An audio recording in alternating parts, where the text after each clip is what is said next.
ആവ ദുരന്തർ എന്നീ സിനിമകളുടെ ഓപ്പണിംഗ് കളക്ഷനെ പിന്തള്ളി ബോർഡർ 2 മുന്നേറുകയാണ്. ഈ കഴിഞ്ഞ ബോളിവുഡ് സിനിമകളിൽ ഏറ്റവും കൂടുതൽ കളക്ഷൻ നേടിയ ചിത്രങ്ങളായിരുന്നു ചാവയും ദുരന്തറും.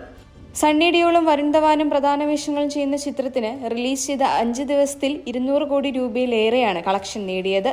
വൈകാതെ ഇത് 300 കടക്കും. 1971 ഇന്ത്യ പാകിസ്ഥാൻ യുദ്ധം ആസ്പദമാക്കിയുള്ള ഈ ചിത്രം ആദ്യ ദിനം തന്നെ ഉയർന്ന ഒക്യുപ്പൻസി റേറ്റോടെ പല നഗരങ്ങളിലും ഹൗസ്ഫുൾ ഷോകളോടെയാണ് മുന്നേറിയത്. മൾട്ടിപ്ലക്സുകളിലും സിംഗിൾ സ്ക്രീനുകളിലും ശരാശരിയേക്കാൾ ഉയർന്ന ടിക്കറ്റ് വിൽപ്പനയാണ് റിപ്പോർട്ട് ചെയ്യപ്പെട്ടത്. വടക്കേ ഇന്ത്യയിൽ മാത്രമല്ല മെട്രോ നഗരങ്ങളിലും ബോർഡർ 2 നല്ല റീച്ച് നേടുന്നുണ്ട്. ഇത് ചിത്രത്തിന്റെ പാൻ ഇന്ത്യ അപ്പീൽ വ്യക്തമാക്കുന്നു. സോഷ്യൽ മീഡിയയിലും ബോർഡർ 2 ഇടം പിടിച്ചിട്ടുണ്ട്. യുദ്ധ സീക്വൻസുകൾ, ബാക്ക്ഗ്രൗണ്ട് സ്കോർ, ദേശഭക്തി എലമെന്റുകൾ എന്നിവയാണ് പ്രധാനമായും പ്രേക്ഷകർ ചർച്ച ചെയ്യുന്നതും.